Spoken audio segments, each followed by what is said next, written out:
ایسا کم خوراک کہ بکری کے 4 ماہ کے بچے کا دست ہاتھ کا گوشت اس کا پیٹ بھر، یعنی بہت ہی کم کھاتا ہے۔ آگے ابو ذرا کی بیٹی اپنے خاوند کی پہلی جو بیٹی ہے، پچھلی بیوی سے، اس کی تعریف کر رہی ہے کہ وہ بھی سبحان اللہ، کیا کہنا، اپنے باپ کی پیاری، اپنی ماں کی پیاری، فرما بردار، کپڑا بھرپور پہننے والی، سوکن کی جلن۔ آگے اس کی لونڈی کی بھی تعریف کری ہے، خادمہ کی۔ ابو ذرا کی لونڈی، اس کی بھی کیا پوچھتے ہو، کبھی کوئی بات ہماری مشہور نہیں کرتی، یعنی گھر میں کچھ سنتی ہے تو خادمہ کا کام ہوتا ہے باہر جا کے لگاتی ہے، ایسا نہیں کرتی ہے، کھانے تک نہیں چراتی، گھر میں کوڑا کچرا نہیں چھوڑتی۔ مگر ایک دن ایسا ہوا کہ لوگ مکھن نکالنے کو دودھ بلو رہے تھے، یعنی صبح صبح کے وقت ابو ذرا باہر گیا، اچانک اس نے ایک عورت کو دیکھا جس کے 2 بچے اس کا دودھ پی رہے تھے۔ الفاظ کچھ اور ہیں لیکن میں جو ہے اس کا یہ ترجمہ کر رہا ہوں، قریب قریب ہے۔ دودھ اس کا 2 بچے جو ہے اپنی ماں کا دودھ پی رہے تھے، تو ابو ذرا نے مجھ کو طلاق دے کر اس عورت سے نکاح کر لیا۔ باہر جا کے وہ اس عورت کو دیکھا، اس کے بچے اس کا دودھ پی رہے ہیں، تو اس نے مجھے طلاق دی، اس سے نکاح کر لیا۔ اس کے بعد میں نے ایک اور شریف سردار سے نکاح کر لیا جو گھوڑے کا اچھا سوار، عمدہ نیزہ باز۔ اس نے بھی مجھ کو بہت سے جانور دے دیے اور ہر قسم کے اسباب میں سے ایک ایک جوڑا دیا ہوا ہے، اور مجھ سے کہا کرتا ہے امی ذرا خوب کھا پی، اپنے عزیز و اقربا کو بھی خوب کھلا پلا، تیرے لیے عام اجازت ہے، مگر یہ سب کچھ بھی جو میں نے تجھ کو دیا ہوا ہے اگر اکٹھا کروں تو تیرے پہلے خاوند ابو ذرا نے جو تجھ کو دیا تھا اس میں کا ایک چھوٹا سا برتن بھی نہ بھرے۔ یہ وہ خاوند کرتا ہے، میں نے اپنی بساط کے مطابق تجھے دے رہا ہوں میں ذرا، لیکن مجھ سے پہلے جو تیرا خاوند تھا جس کی وہ تعریفیں ہوئی ہیں، تو میں سارے جو میرے پاس مال و اسباب ہے وہ میں اکٹھا کروں تو جو ہے وہ اس کا ایک برتن بھی نہیں بنتا۔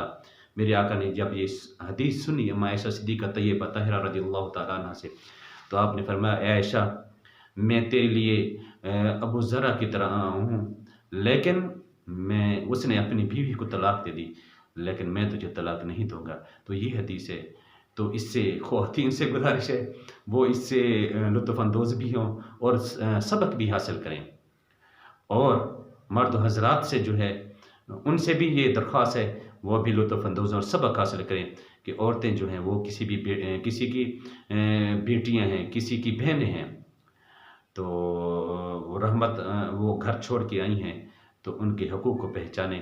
مردوں سے اور عورتوں سے بھی گزارش ہے کہ مرد بھی کسی کی اولاد ہیں، کسی کے بیٹے ہیں، وہ گھر میں اس حال میں آئیں، ان کو اس انداز سے ویلکم کریں کہ وہ گھر میں داخل ہوں تو ان کی تھکان، ان کی تکلیف جو باہر وہ دیکھ کے آئے ہیں سب بھول جائیں۔ اللہ تبارک و تعالیٰ ہمیں جو ہے گھریلو معاملات، عائلی معاملات میں جو ہے اچھا نبھانے کی گھر میں توفیق عطا فرمائے۔ آمین بجاہ النبی الامین صلی اللہ علیہ وآلہ وسلم۔ السلام علیکم ورحمۃ اللہ وبرکاتہ۔